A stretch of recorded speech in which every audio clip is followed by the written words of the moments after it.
Level check. This is right. Check my levels. Hopefully they get more than 0.3 frames. Check. I think that looks about right compared to where you guys are at in my little... This is where I check my levels. Yeah. Do it. Check them levels. Alright. Alright, good stuff. Level 1. Level 2. The bonus level.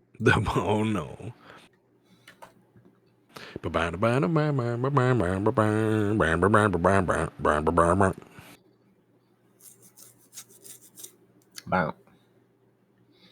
Now, there might be like one person out there that listens to this and knows what that song is. And they're gonna look at the podcast with their mouth up like, oh. Anime intro, wasn't it? No. Oh. Sounded like Cowboy Bebop. It was the song for the bonus levels in the Casper PlayStation 1 game. Oh my gosh. Yeah, that's why I said one person. The deep cut, my guy. That's no, it's totally unrelated. That's one of those things where you go to an anime convention and they have a, where did this song in this video game come from? And that's the last bonus question for bonus points. Right. They got a Poi Poi one in there. Bonus level tracks for 1,000. Alex.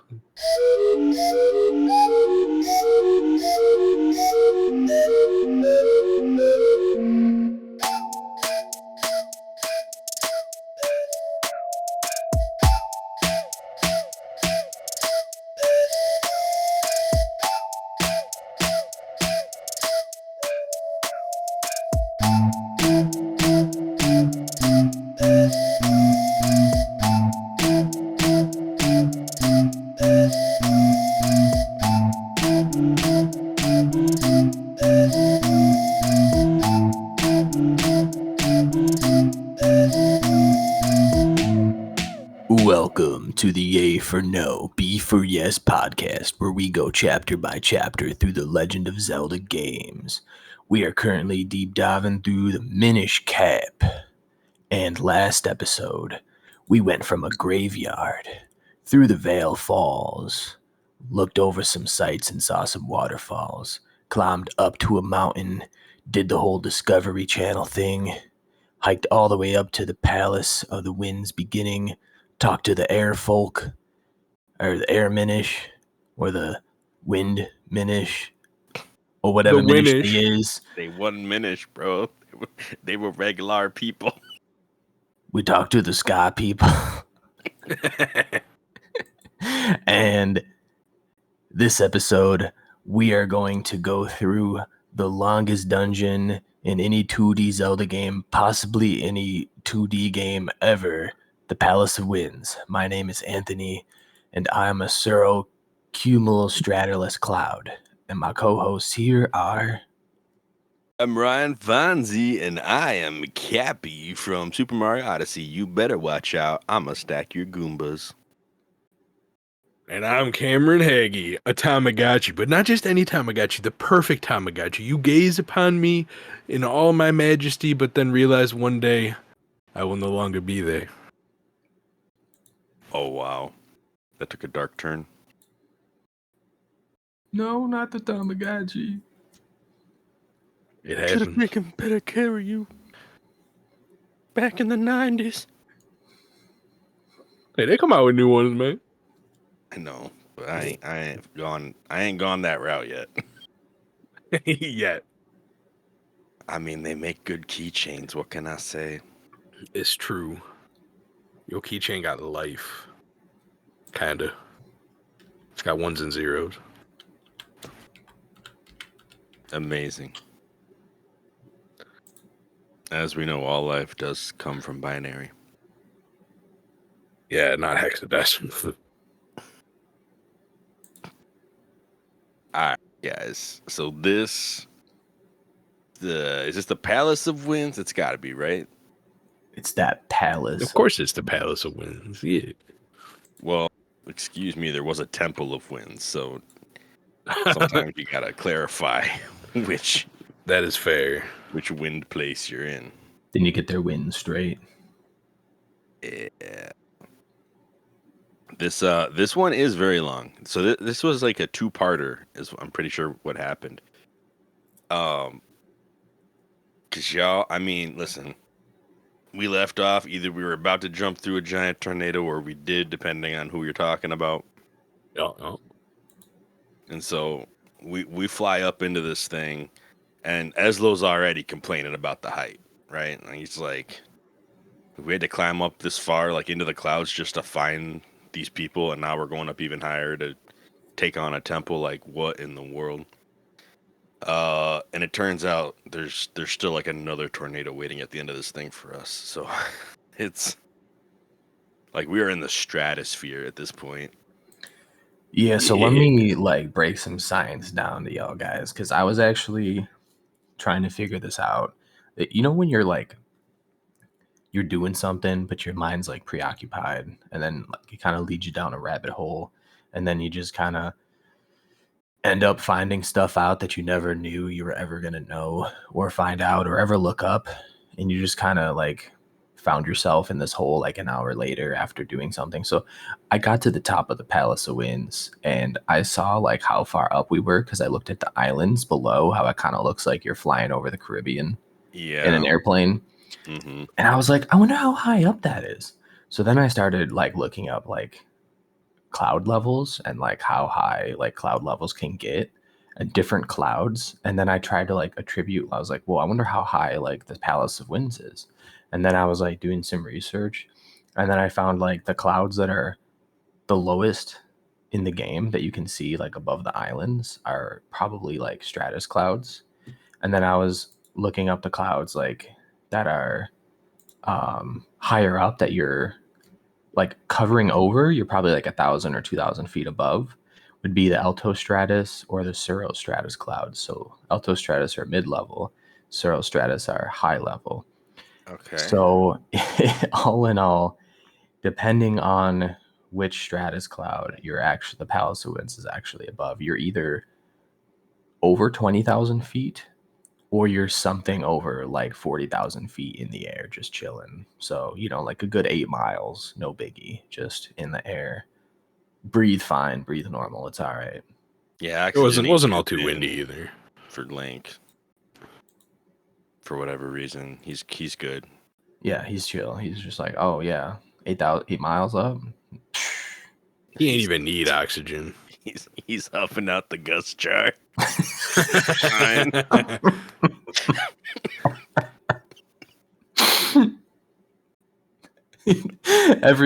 every floor he gets on, just oh yeah. Breath of fresh air. Gosh. All right. So, yeah, guys, this place is full of treachery. Can I ask you one of the first things we come up to in this 40,000 foot high palace is just a big line of platforms with like some switches to activate or deactivate bridges. Yeah. And there's one in particular where you have to like I'm guessing that what you guys probably had to do was put down a bomb and then kind of like run across the bridge before Book the it. bomb went off. Yeah. Yeah. All right, cool. I had two special options for that I don't know that you guys had, so I just wanted to kind of throw Whoa. that out there. Yeah. What you saying, man? So, Mm, well, the magic boomerang came in clutch for me because that's how I hit that. I literally just curved the boomerang around the wall and then it hit it on the way back to me. But I also got this other thing going for me where I got remote bombs. What you talking about, Willis? Exactly. So if after you get the regular bombs in the game, you go and you fuse kinstones with like some do basically the elder of the regular Minish village in the forest. Bellari suddenly has like a eureka moment and invents remote bombs, and you can go to him and get those from him. What in the technology? So The it's heck's a kinstone. yeah, What in the bomb chew is this? it's a remote bomb. You one time you press the button, he puts the bomb down, and then you can just like hit that bomb button again to blow it up whenever you want. That's awesome. Yeah, the elder's Wait. name. Sorry, I was just looking it up because is Gentari or Gentari. I don't know how you're supposed to pronounce it. Gentari. The dude with the threaded needle, who's just chilling. You fuse kinstones with him, and then Balari's like, "Yo, what if I put a remote detonator on him, though?" I remember this game was really nice with this part because before I even needed to think about using bombs, I destroyed a pot in like that area and it gave me 5 bombs and I'm like, huh, okay. So yeah, are you guys talking about the like you're on the beginning platforms and there's like a wall of like a few blocks, like past the crystal, right?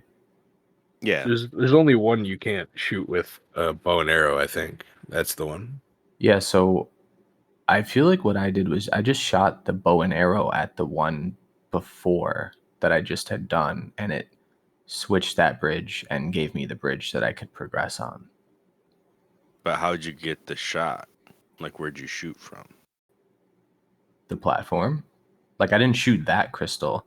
I shot the crystal that I had just come from, and then it released, but like I didn't cross the bridge, and then I went across that crystal, which gets you to like where the like what are those pads called? Those like changing pads you can like do the spinny attack.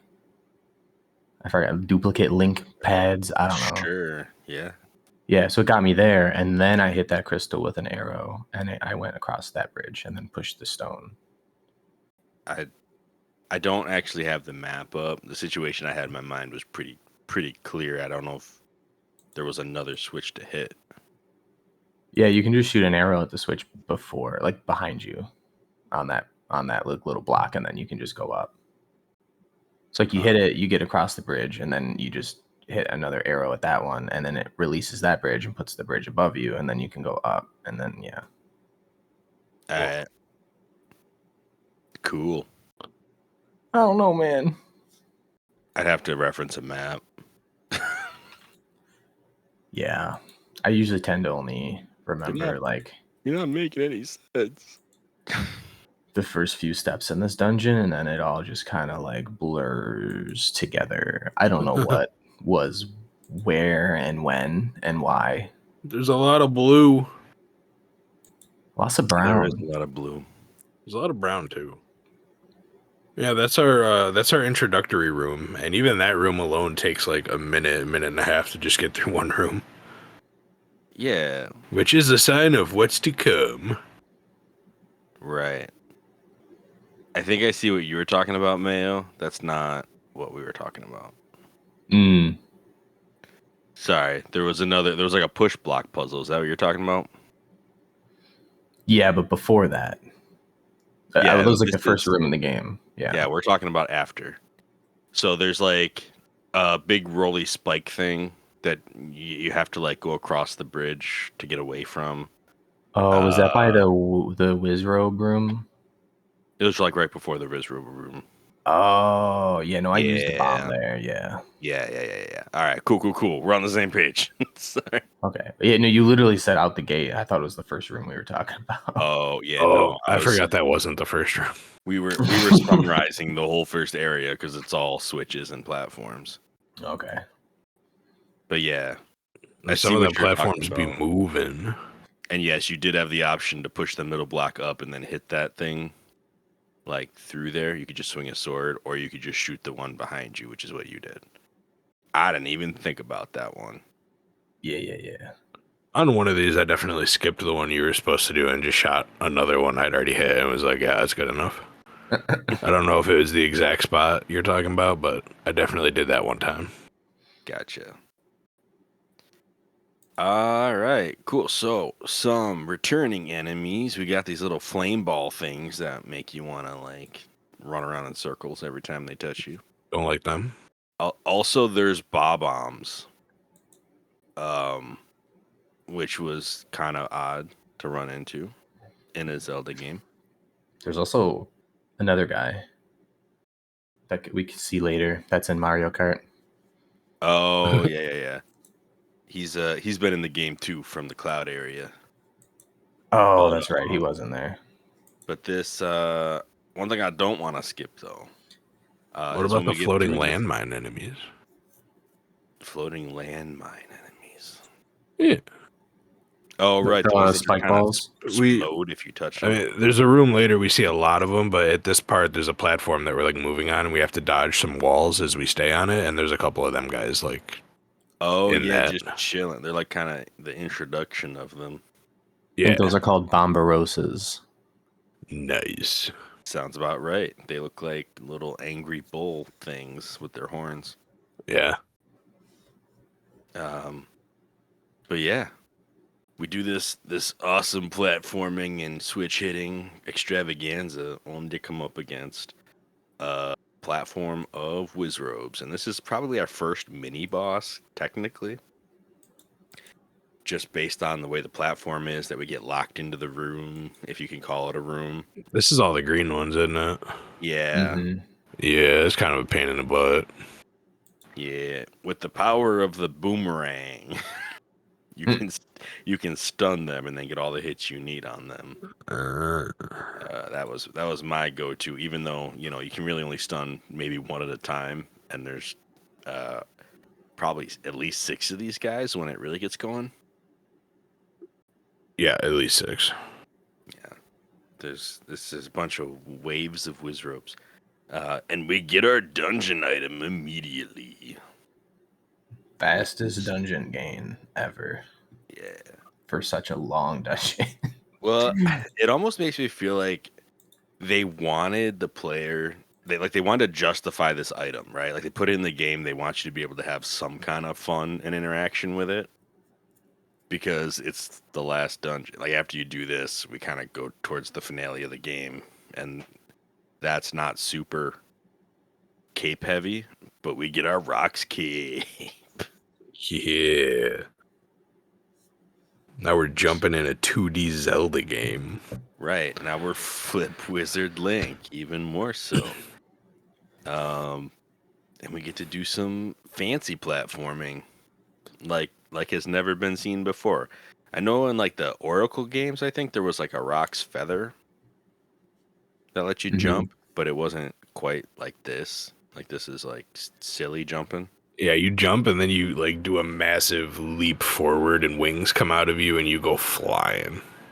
This made me think of the raccoon tail from Super Mario World 3. Tanuki tail. Tanuki nonsense. Yeah. Tanukis do be rocking, you know what I mean? They Hey. do. They do. They do. All right, so yeah, we get this cape. We get to do some fun platforming, and I feel like what happens is very soon after we learn a couple of cape techniques, such as climbing up cloud ladders, jumping across some platforms. The game is pretty quick to let us know that not every situation is going to be a cape situation now, and that the Kanepachi is still relevant. Achi. So, funny thing about those cloud ladders is I couldn't really tell whether they were going like across a gap or straight up in the beginning because it Yeah. is kind of 2D. So, the first time I hopped on the first cloud, I just kind of jumped straight off like Oh yeah, into the wild blue yonder in front of me. jumped forward thinking, oh yeah, for sure this is a path forward. Yeah, I thought they were just little one jumps. I didn't even have to do the full jump, and then he just kind of, and I'm like, Yeah. So I know this is 2D, right? And so like Yes. it's just gonna reset you back where you were. But imagine if this was like Tears of the Kingdom and you were on a sky island and you just did that. Well, if it was 3D, I would have known where it was because 3D. But at the Oh, same yeah. time, yes, it'd be hilarious. you would have to come back up. That'd be a fun trip. Yeah, Yeah. it's definitely an interesting choice where everything on your level and like one level up is one kind of visual style where everything kind of gets smaller as it gets closer to the camera. So like every screenshot of this palace that you look at, you'll see like the brick wall. You can see them kind of tapering towards the camera, so you can tell the depth. The clouds do not follow that rule at all. They just like the only hint that you have is that there's shadows on the clouds from one to the next. And when you Oh, jump, you just start kind of naturally moving up the screen, even though, yeah, it's silly. So it definitely makes sense that you'd be confused and jump off because that is what it looks like. all the way up until you literally just said that, I did not know that that dark spot on the cloud was supposed to be the shadow of the cloud above it. I just thought that's what the cloud was designed as, where it was whiter on the outside than the inside for some reason. Yeah. It never clicked that was. I could see the shadow on the ground, and then now I see it, but I don't know. My brain just did not click for that at all. Gotcha. Yeah. I feel you. Yeah. So aside from the cloud ladders, we get introduced to these fancy yellow switches that just kind of go hand in hand with Shadow Link Oh, so puzzles. fancy. I Yeah, love these puzzles. I live for these puzzles. they definitely weren't Can ever you annoying at all. and you hear the just pure joy and bliss in my voice as Yep. I talk about these You must have really the first enjoyed those couple puzzles. weren't that bad, but there was some later stuff with these. It's like Yeah. One of the first ones we come to, there's like you hit the switches and then you immediately get like two blue turtle shell dudes to come after you. And to me, this was like the beginning of what was comically just the pattern of knocking things off the edge of this dungeon. Because I Kanepachi'd both these turtles and they both just kind of bounced right off the edge, and I was like, oh, all right, I guess we won. We kept it moving. Yeah, this part of the dungeon was the part where I comically started to get frustrated with my control setup. Oh no. Trying to weave the shadow links, and this is why I also equally hate these puzzles. Trying to weave the shadow links with my phone and having the problem is the touchpad. Like instead of having an actual D-pad, which you can control which direction you actually want to go, I'm touching a touchscreen, and if at any point you can touch the wrong control because it's flat, so you have no indication when you're actually looking at the screen, the view window, where your thumb is, and Mhm. like I've made it big, which is sometimes it's so big that I don't like hit a certain D-pad direction, and sometimes I make it so small that like my thumb like goes over. So I like this was the start of my frustration is trying to weave the shadow links like through just that little doorway with the blue shells. Probably had to do it like 3 times, and that was just the first frustration. So we'll dive into more as we progress. yo. Yeah, you're gonna have to cave and get that backbone for the final dungeon, my guy. All right, so yeah, as we platform along, a couple of key spots I remember here that bugged me. The I called it Crow Lane. Everything was a lane. Crow Lane Oh was the yeah, first lane that was like, why? I know Crow Lane. Where do you live? I live at 121 Crow Lane. I arguably had to get it on my second try, but I think I missed the whole because it's on one long cycle. I missed the cycle the first time. It just kind of stood there like a guy waiting for a bus for 25 seconds, Oh waiting for yeah, it to come back. Then I got crowed, and I'm like, oh, okay, okay. right. Because why they gotta put them in groups of three all down the way? It turns out you can jump through them, but I messed this up quite a bit. Just either hitting my jumps and then getting to the end and jumping off the side instead of jumping down and being like, why did I do that? Oh no. It just missing opportunity. And every time you mess it up, it does put you all the way back, and you have to wait for those platforms to come all the way back down. And that is a lot. So, Crow Lane, the best. Yeah, looking at this, there's another Bob Pachi moment, followed by one of the best Shadow Switch puzzles. Yeah. The Yeah, one this that's one's great. horseshoe shaped. And This one's probably the worst wonderful. puzzle we've had of this kind because it's so tight. And The first yeah. The first time I just flubbed it and just destroyed the links immediately by walking through the wall with him. I was like, oh my gosh. The second time I got all the way up there, but I couldn't push it all the way. And I'm like, I didn't go back again. And then I went back again. Is this the one with the stairs you're talking about? Yeah. Oh yeah, that's right before Crow Lane. I was talking about Oh, that is before Crow Lane. yeah. But that's all good. That's an annoying one too. But I was talking about the one that's got like the multiplier shaped like a horseshoe. And the challenge is having Link not accidentally hit something with his sword as you're trying to get him in all the correct positions. At least Like that the was one my with the challenge. was that the one with the 3 buttons? Like next to it? Yeah, three Oh. buttons off of 3 of the corners. Mm. Yeah, that one Yeah. I did not have a problem with.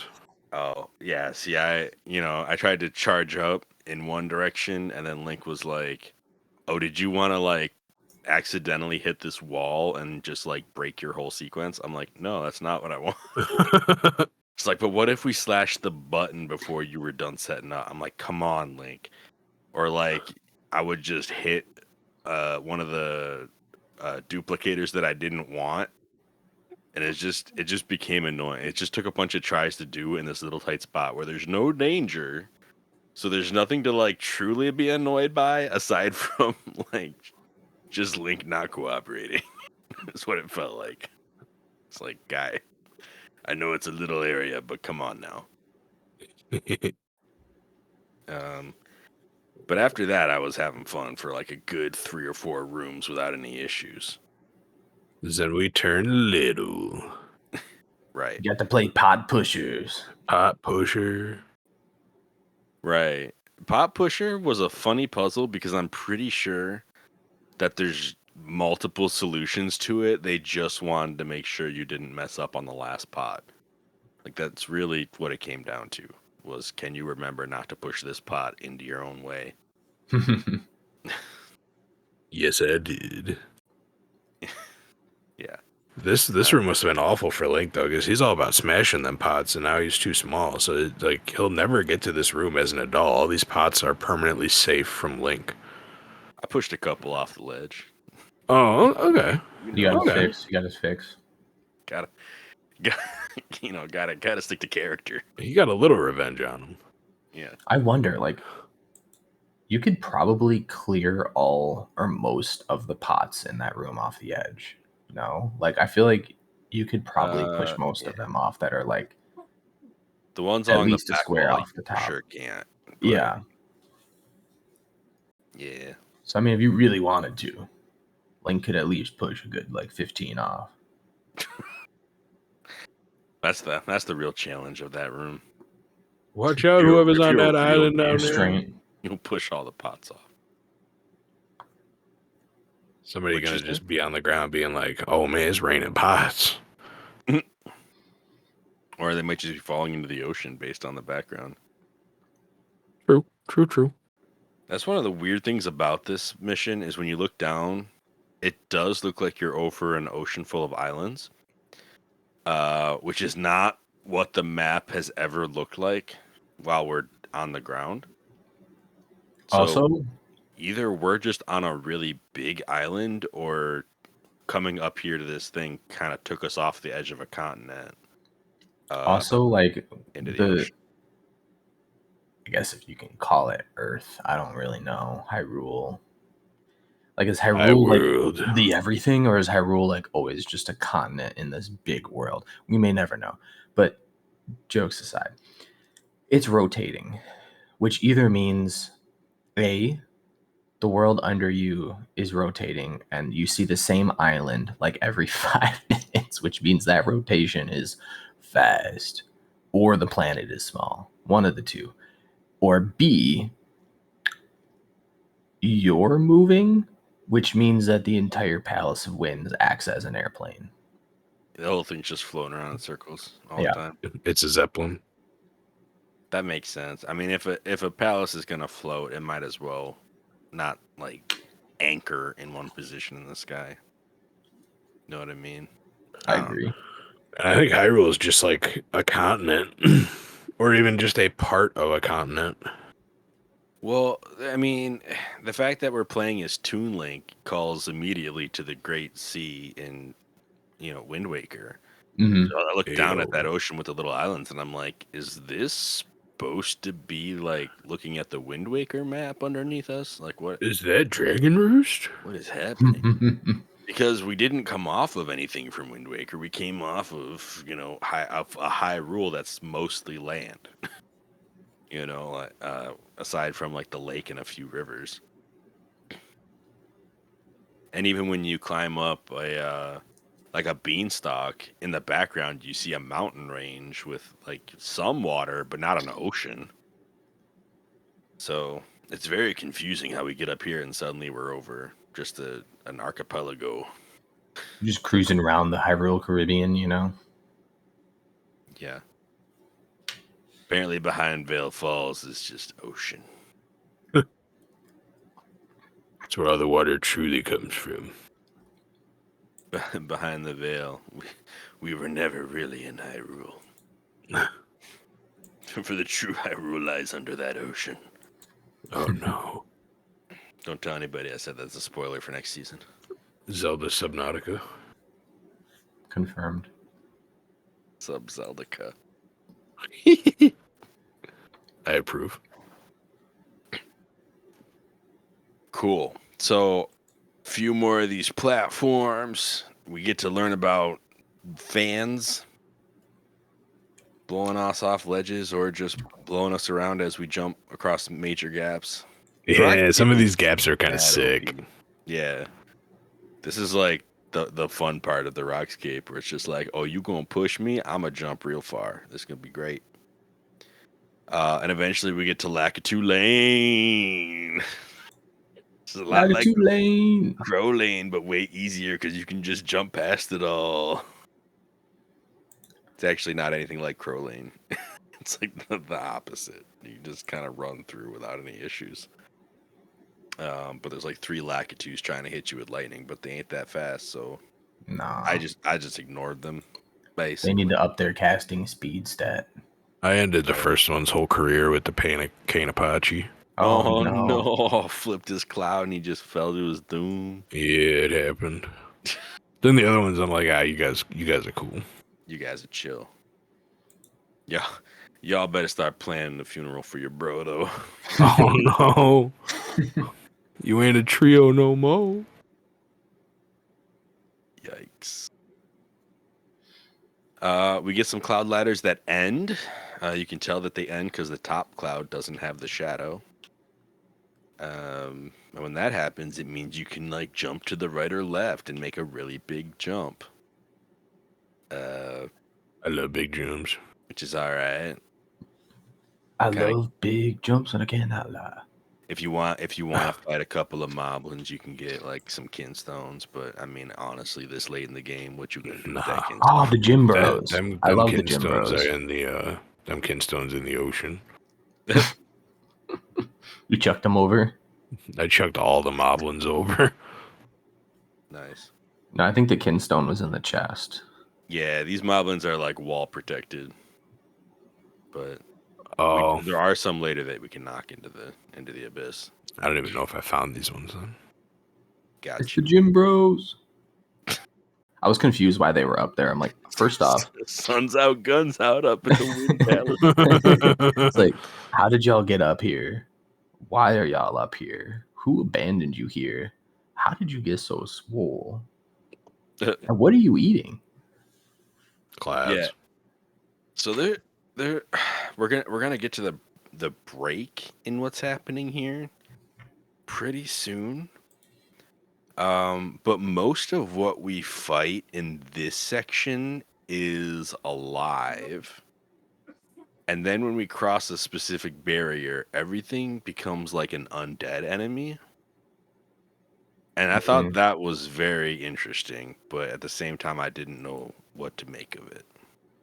So we're still in the live section, which is why we're fighting things like moblins and lakitus, crows, and whatever. And But ball before, and chain soldiers. right, that's up next. Then ball and chain soldiers. There's just two of them chilling together. These guys actually knock me kind of low. Yeah, I played the whole next part of this like with like 3 hearts, 2.5 hearts, maybe. Oof. Yeah. Yeah, I you might have can been as low as 1. jump over some of their attacks, but I mean, they were still chunking damage if they hit you. No, I didn't jump a single time, man. I mean, I was just grounded. rock cape on everybody at this point. But when we get past these guys, we get some duplicator puzzles. Hoorah! So, Yeah, what's up? fun They're fact easy ones, about fun fact about this duplicated puzzle room. So obviously we talked about the ball and chain soldiers. I didn't have like too much of a problem with them. I think I had like, I want to say a good 7 hearts, maybe a little more.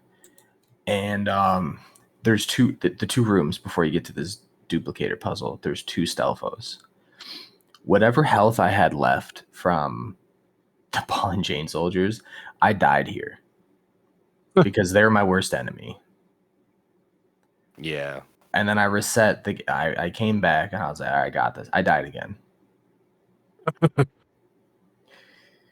Forgot about them Stalfos. I was so mad. I got so livid at this point because this is what prompted me. I made my screen so small, my D-pad so small, and I was like looking down at my D-pad while I was playing the game and like trying to play the game through my peripherals because I was like, I can't with the Stelfos. And even like the bone guys that come later on, like I couldn't.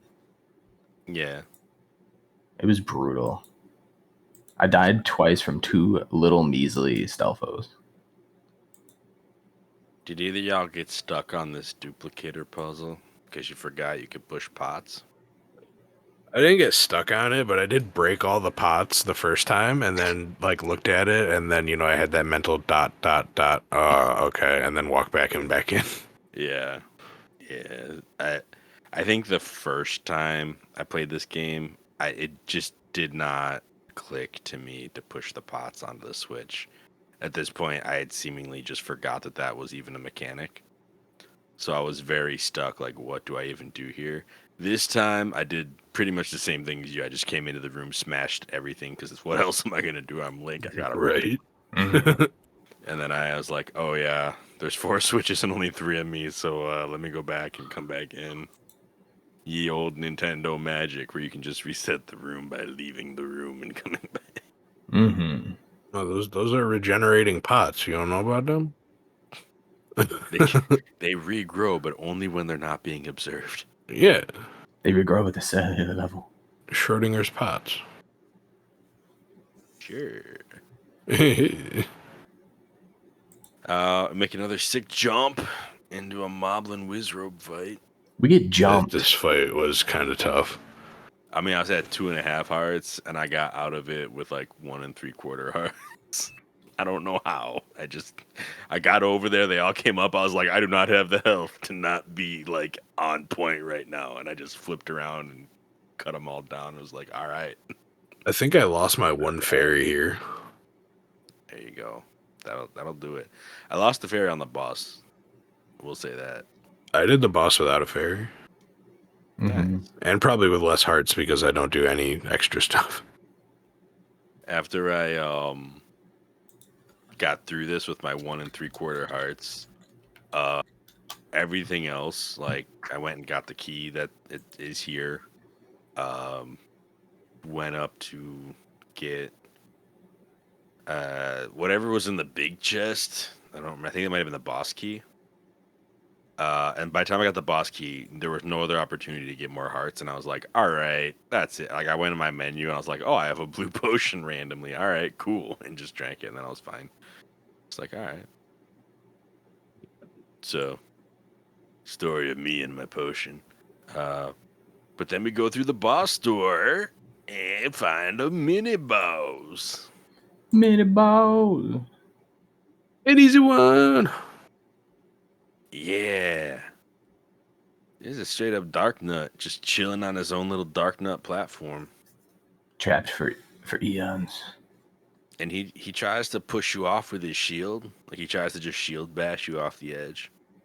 But you can kind of do that to him too. You can just kind of jump over him and just kind of slash him towards the edge. And if he's standing close enough already, he'll just fall off. Dark Souls 2 prepared me for this fight. Yeah. Once I learned like what he was trying to do, I realized like you could just knock him off. Super simple. It's the same fight in there's like the second boss in Dark Souls. It was the same concept. He shield bashes you, but he like puts himself super close to the edge. And if you just do a R2 jump, you just knock him off. There you go. Piece of cake. Didn't even lose a heart. I don't know how hard the fight was. I know that I like hit him a bunch of times before I hit him off the edge, but definitely cut the fight shorter than I thought it was gonna be. When it happened, I was like, "Oh, I guess we're done." Cool. See the turns out next. that the boss key didn't take us to the boss though, because he's not the actual boss of this dungeon. Yeah. And we also get a blue teleporter, which takes us back to the beginning of the dungeon if we so choose. And Woot. I did. So this is another section. I doubt you guys did all this. You probably just trucked forward, right? Mm-hmm. Yep. Yeah, I took a break from the dungeon at this point, because Swiftblade told me that when I could jump, that he'd have another move for me. And so I went and I finished my training with Swiftblade and got like a sword slam where you like jump up and you can just stab straight down. Ooh. Link's signature move in Smash Bros. Yeah, it's pretty. Hey. He doesn't do it quite as gracefully as he does in Smash Bros, but that was a thing. And when I got that, I realized I had 6 of the 7, I think, of the Tiger Scrolls. It was either 5 or 6, but I was getting really close. And the other one that I was forgetting was the one on Krenel Mountain that I never went back and got. It was the roll stab, where you can like roll and then get up and immediately charge forward with the stab. So that one was pretty cool. One of the Swiftblade brothers, I don't know if I talked about yet, but he teaches you how to charge up your beam faster, like charge up the duplicator power and whatever. Oh, I need What? to find him. Yeah, it makes the charge thing go a little bit faster. It's noticeably faster, like it definitely feels better. And then if you go back to the dead brother, I think it's like what, Swiftblade Senior or something. Swiftblade the First. Pretty sure it's Swiftblade Origin the Blade. First. Yeah, the guy who, the eldest of the brothers who's passed on. He teaches you the final move, which is the Great Spin Attack. I want it. And it is dope. Basically, you charge your spin attack, and you don't have to do the whole magical charge. You just have to charge it enough to do a spin attack. And then, as Link is spinning, you tap the sword button, and he'll just keep spinning for like a good 4 or 5 seconds. And you can move him while he's spinning, so you can just kind of like charge through stuff and cut it down. It's pretty fun to use, honestly. It's really Spin to good win? against Gibdos, because the Gibdos don't know how to deal with that. So, and then I came back as a sword master. Palace of Winds. Just did a little side quest. Yeah, I wanted to go finish my training. You know, I'm kind of mad that you said that one of the Swift Blades teaches you just how to have a faster duplicator Shadow Link skill. Like, that makes me so mad. Just think about it. They wasted a potential for a new skill that could have been cool for them to come up with for something that should have already been in the game. They should have already made the duplicator charge faster. There's no need to like get a skill to upgrade it. It's useless. My It should have already my just been the thing. And you got to pad the game time a little bit. Oh, yeah. I if you have not yet beat this dungeon, which I mean we all have, I would recommend getting this skill before the boss. Because with this one and with the final boss of the game, it helps a lot to have a faster charge.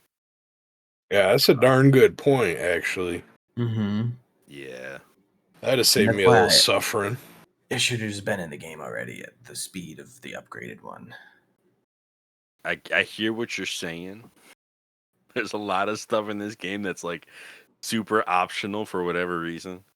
I don't know what the thinking behind all of that was, but like For even just the speedrunners. magic boomerang and the remote bombs and like just a bunch of the cooler things you can get, the golden arrows that you can just get locked out of for whatever reason. The power-ups are good, but the decision to like hide them the way that they did and to make them like in like the case of a faster charge, just why didn't you just make the charge faster to begin with? Yeah, it's like some of the Minish choices Cap? around those upgrades were very confusing. Minish Cap plays like the quest system from a Dark Souls game. Minish Cap is the 2D Dark Souls in terms of questing, where it's like you can just lock yourself out because you didn't go back to the Minish Woods after the 5th dungeon to talk to this NPC to get this item. You complete the quest. Like, how am I supposed to know? Yeah, That's something Dark Souls would do. the Gregor quest is specifically very much like that because not only do you have to kinstone fuse with somebody literally named the Stranger, but then you have to go realize Gregor needs help, have the Gust Jar to actually help him, and go back and do it before the end, before you actually make it to where he lives naturally. And if you don't, he's just dead. Like that's a Dark Souls move 100%. Like, oh, you progressed too far without figuring that one out. Well, guess what? That NPC bit the dust, and it's on you now. It's like what? Gosh. This game in 2003, without the Prima strategy guide and no access to a computer in 2003, would have been brutal. Well, that's the thing. You just don't need all the extra stuff. Yeah. Pretty sure I probably beat this game with like less than 30% of the optional stuff you can get back in the day. And I was totally fine with that. Yeah. Partially because I didn't even know all that stuff was there. Yeah, You wouldn't. but it's Right. fun to stumble on, you know. Like it's one of those things where they wanted the game to not just be like, oh, you just got to mainline it. They actually made it so that you got rewarded for doing side quests in like appreciable ways. Like you went, if you were like, oh, I want to see what else this game has, it was going to reward you for that. Mhm. Now, do I say that knowing full well that most of the rewards are mysterious shells and kinstone chains? Yeah, but every once in a while you get remote bombs and you're like, wait a minute, like this is actually clutch. I mean, this is kind of also Dark Souls. Like, you go through this elaborate, like, pathing and find this secret path through a hidden wall, and you beat a couple high level enemies, and then you find a treasure chest. You're like, this has got to be a weapon. And then you get, like, a clump of souls that are worth only like 5,000. You're like, excuse Yeah, me. you find like a random dead body on a rooftop that's like around 3 corners and down some alleyways and some deadly platforming, and it's a mushroom, and you're like, why? Yeah. Yep. It's like, what is the mushroom? Oh, it's like a low level crafting item that you can just kind of farm anywhere. It's like, thanks, game. Great. Common stuff. Yeah. Yeah, common stuff. Well, I guess it's we- time we get to the undead section here. Yeah. This was Yeah, so my bane. Aside from those couple of Stalfos, most of the things we've seen so far have been alive, and now most of what we're gonna see will be dead or undead or, Redead. not as colorful. A lot of Stalfos, a lot of bone throwing Stalfos. I don't know what those ones are called. They're like the red version. They spin around like crazy, bro. They go Beyblade mode and then chuck one single bone perfectly at you. Yeah. Yeah. But it looks like there are some more. I just did like a scan of the dungeon, and there are some more living enemies later. So this just must be like the mausoleum room or something. Because this dark room and the circle of rooms above it are just super populated with like dead hands upon Stalfos upon whatever. So maybe honestly, with all the holes in the floor that are here too, I can definitely see more enemies just naturally coming to an end by living in this area. So maybe that's what they're getting at. But just died from the traps. Yeah, it's like this used to be all moblins up here. Then the floor gave out, and now we have Stalfos. The gym bros had to eat their friends to stay alive. Oh, What? no. Not the Moblin Dahmer part. They had plenty of protein in the bros, though. Sorry, Donner Party, not Dahmer. Dahmer was doing it on purpose. Sorry. Yeah. That's But, a you guys would weird never believe Freudian what slip that the... I'm surprised it's not happened more. Yeah, right. But you would not believe what the boomerang Stalfos' names are. So it was like the jumping guys are Stalfos, right? And they're colored blue. Throfos. So the boomerang Stalfos are called red Stalfos. Oh, Mhm. man. Yeah. They were at Gyarados Lake, though. They went to a focus group with that, and everyone said that's good. They're the shiny version. I don't know. This is like the kind of the depths of the dungeon.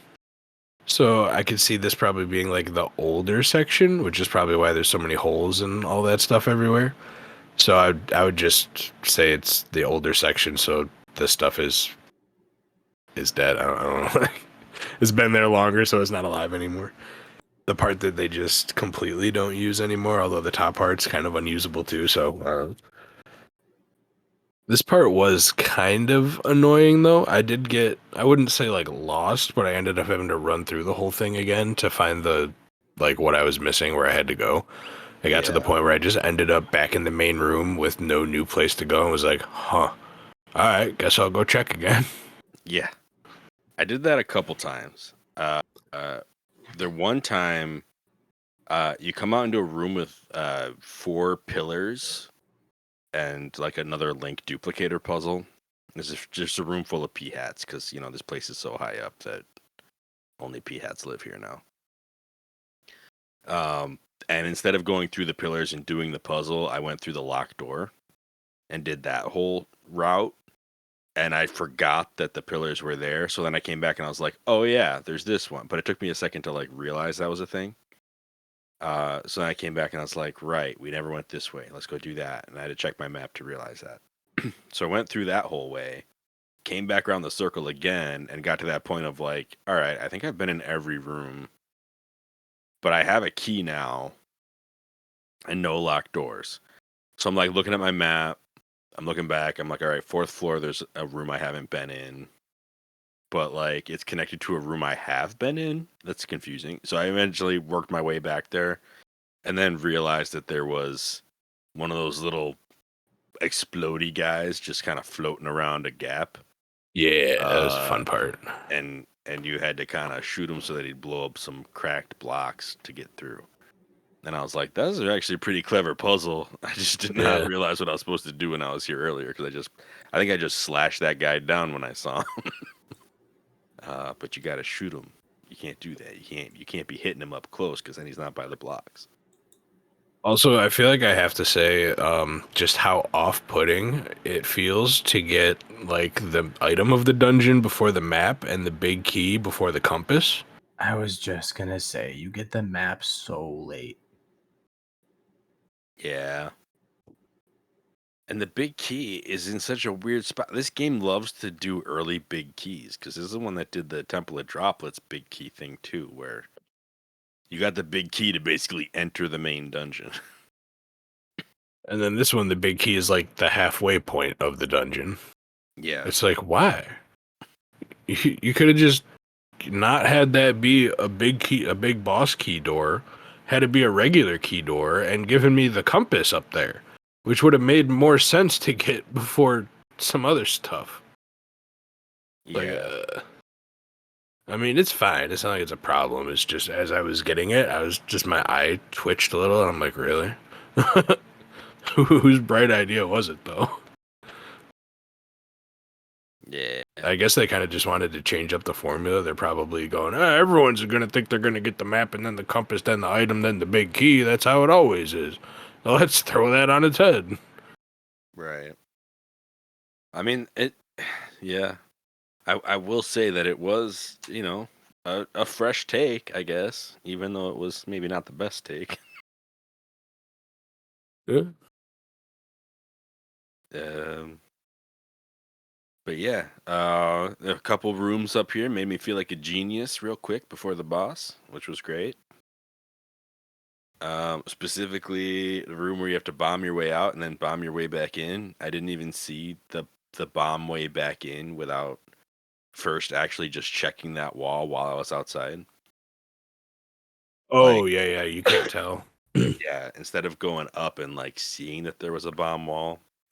When I saw the first bomb wall, I just immediately went for it. And while I was outside, I was like, I killed all the enemies and there was no reward. And I was like, there has to be a reason to be out here. So then I just tried bombing the empty space up top, and it opened up a door, and I was like, yeah. Went back in and saw that it was a circle and everything. I was like, yep. It felt good as a Zelda player. It just felt like I read the pattern correctly, which was good. I got a question that might drudge up some pain for somebody. So, how many times did it take each of us to get through that maze room where if you accidentally touch one of the bombs one time, the whole thing explodes and you have to try the room again? I immediately walked in. I did not realize what they were asking it for at first, so I just blew the whole room up on purpose because I'm like, I gotta come in and wreck it.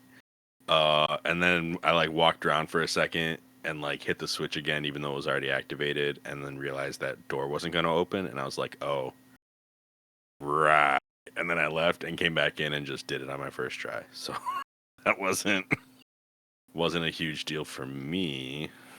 I got it on my second try. The first time I got all the way to the last two that were blocking like the block you have to push or like on the sides of it, and I was not centered right, and I blew those up, and then they set the whole room off. I was like, oh no.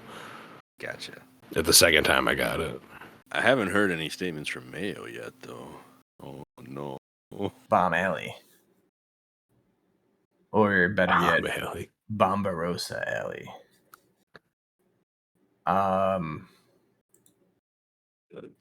I don't remember if I died here. Well, it wasn't really a death trap. It was more of a if you touch any of these, the room locks and you can't go forward trap. So we're wondering how many times you triggered the Bombarosas and couldn't go through the door and had to kind of reset the room. Honestly, I feel like I just jumped over them. Like with the rocks, Kate? Yeah. Get out of here. Nah. I think that's honestly what I did. Yeah. Bro said, "Don't worry, I'm built different." Like I didn't thread the needle with a phone screen. I just Because I don't remember jumped having back. trouble with them. I didn't know you could even jump over these guys, if I'm being honest. Because I never tried it. I jumped over so many other enemies. You should The have tried that. Bombarosas, I was like, yeah, probably not. They look like obstacles. The game But made you believe that you couldn't, but you could. I don't think I tried either. Amazing. So this is one of those cool sections where you immediately want to go forward. So you do, and you go outside and you like get a chest with a key or whatever, maybe. And then suddenly you're kind of at a dead end again. And I remember having this moment of like, well, I've already hit a dead end like twice here in this dungeon, so there's got to be something I missed. And then I walked back out the door and immediately saw the cracks in the ground. And I was like, that's what it is, isn't it? And then it fell through, and it took me to the next part of the game, and I was like, yep. So that was Oh, kind of cool. was that like the square in the corner before that area? Before the door, yeah. Oh, that took me forever to find. Yeah, and it was right there, too. I'm pretty I think sure I the had game gone leads you back. right past it, and then like coming back is when you're supposed to notice it. Like it's just kind of a clever way for them to get you that chest before you fall through. I can't Yeah. imagine if I had fallen through without going through the door first, though. That would have been rough. Yeah, that would have not been great. I don't remember how long it took me to figure it out, but I don't think it was instantaneous, but it also wasn't something that annoyed me that took me a while. I think I probably went like maybe a couple levels down and then just worked my way back up looking for stuff until I hit this again. I was like, oh, hey, look, cracks. Yeah, I'm pretty sure this is the point where I went all the way back to the beginning area, like where you like jump, like the split where you like jump over the wind funnels and like go through uh the pillar room. Like I went back there and like was like, did I miss something over here? Oh And then I man, went back up. Yeah. I didn't catch it at first. And then I think that next room after where you fall and go through the door is Enemy Alley, which also was in one of my Nemesis rooms. talking about Yeah. Moblin Lane. Yeah, Moblin Lane was brutal. His bone red Stelfos, Moblins, floor traps, spike traps. Oh my goodness. I only Yeah. survived because they gave me a fairy. There was a fairy partway through, yeah. Yeah. I got to pretty low health. Got the extra kinstone or whatever, and then I was like, all right, I guess I just got to go for it because I had 2 fairies in bottles or whatever. So even at low health, I was like, I'll probably be okay. And made my way up to this boss room. I was really low when I got to the boss room, so I teleported back to the beginning because I remembered a couple pots that had hearts, and I just reloaded the beginning of the dungeon like 5 times, getting those 2 hearts over and over again until I was full. Nice. Interesting thing. This boss room once again has a boss key door, but we just reused the boss key Yep. to open it. That's cool. One of the only boss keys we used twice in the whole series. Because they're not really meant to be used more than once. Right. And we get what is probably one of my favorite bosses in any Zelda game. This was one of the ones I was hoping would be featured in Tears of the Kingdom when I realized there was going to be Sky Islands and stuff in play. I was like, this would be a fantastic boss, and we didn't get this one. We got some other flying bosses, but not this one. This is the Georg pair. York. Yeah, you might recognize the name Georg as being the giant piranha nasty fish from Majora's Mask. That is not what these look like. These look like elegant wind manta rays that honestly appear as though they would be peaceful creatures had we not kind of stumbled into their section of the clouds and decided that we were just going to attack the mess out of them. Well, the 2 main ones look kind of chill, but then the ones they throw at you with the red eyes kind of don't look so chill. Right, like the random green things that they kind of just Yeah. throw through the air. Yeah. Yeah. And this is like a multi-stage back and forth fight. where you kind of platform from one ray to the other, trying to attack all the eyes that it throws at you. On the smaller of the two, the blue manta ray, the blue Georg, I should say, will just kind of open one eye at a time, and you get to play jump rope with its tail while you're doing that. And the bigger, like main manta ray, the red one, has a duplicator puzzle built into him, where The worst he'll open duplicator puzzle. a set of 8 eyes. Like he'll open 3 at a time, and you have to create the correct 3 links to go forward and hit the eyes. Interestingly enough, sometimes you don't actually have to have all the links to hit all the eyes. But that's just like a random happenstance. It's not really the norm. So you get your 3 links, you try to go up, match the pattern, hit the eyes, all while avoiding some other like enter the Gungeon style attacks from the other Georgs and bits flying across the screen. Yeah, and if any of them hit Link or any of his dudes, if they hit Link, all of them disappear, and if they hit a guy, then they disappear. So if you get hit like on the way to the eyes, you're out. And if you lose like too many of them because after you hit the eyes in the right pattern, like all of them open and you just spam to hit them all. If you lose them too soon into that, you'll have to do another cycle. If I had $1 for every time I got hit by, or my dudes got hit by the blue ray shooting them beams, I'd have a dinner for 2 at Olive Garden. I probably got smacked a good 5 or 6 times and was annoyed whenever it happened, but I think I maybe got down to 3 or 4 hearts, but it wasn't like a down to the wire situation. I didn't have a fairy though. Yeah, I definitely used a fairy at some point in this. It's probably because I just came in with super low health to begin with. But that's it. They didn't take another life after that. But yeah, I like the way that this battle is structured, where you kind of jump from one of the bosses to the other, and each one kind of has its own little get to the weak spot mini game built into it. Visually is amazing, riding a manta ray over open ocean, basically with like clouds and islands passing by underneath. It just looks fun. Like it looks like, to me, this was like a Zelda moment. Like this is one of those scenes where you're like, whoa, like am I really doing this right now? Because in a 2D Zelda game, you're usually not called to be this dynamic of a fighter. And this game's like, yo, now that you can jump these huge gaps and do all these crazy sword moves, like how about we have you jumping across manta rays in the sky and just being the flip wizard that you are? And I was like, this is great. I love it. Flip wizard Link. Yeah, the fact that they actually did this in a 2D Zelda game is showing the ingenuity of like a Zelda game and like what they did back then, like to try to push the bounds. This is like unheard of to like have this dynamic of a fight. Yeah. Like, people were probably raving about this. I mean, yeah. I mean, It was a celebration. Guy.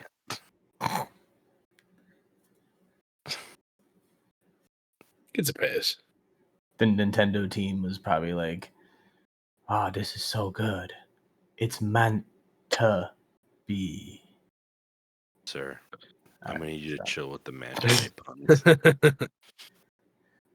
Yeah, pretty good overall.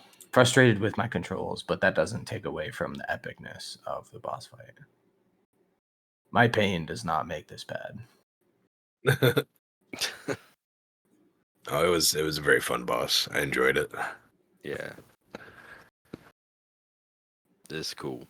And when we finish, we get our wind element.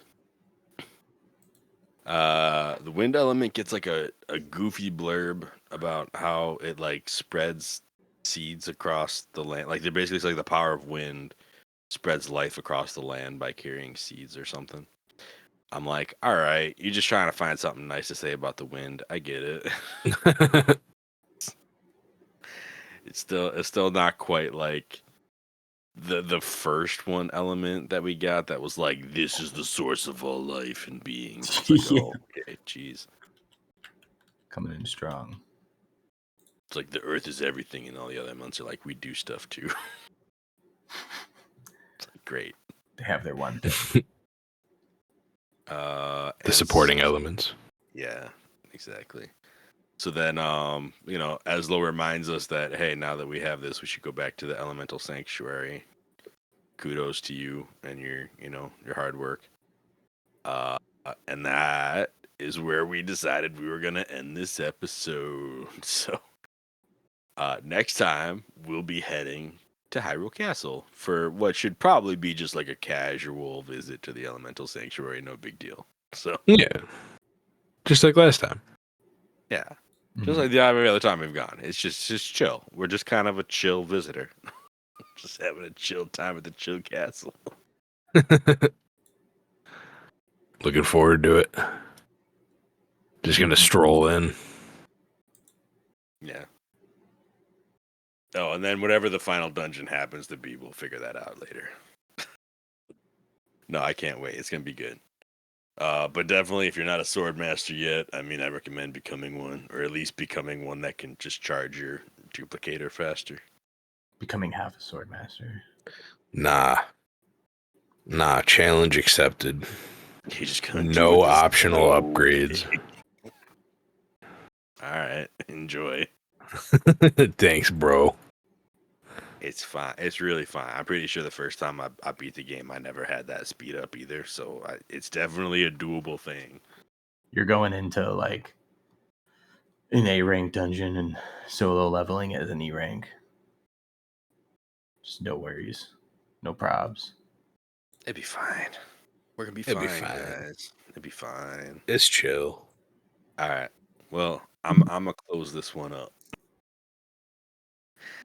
Thank you all for listening to the A for No, B for Yes show, which is not what we normally call it, but that's what I just said. So, hope you guys enjoyed that bit of the Palace of Winds. Next time, we will be heading towards the finale of the game. So I hope that you can catch us on our last episode of this season on A for No, B for Yes. Did you get all that?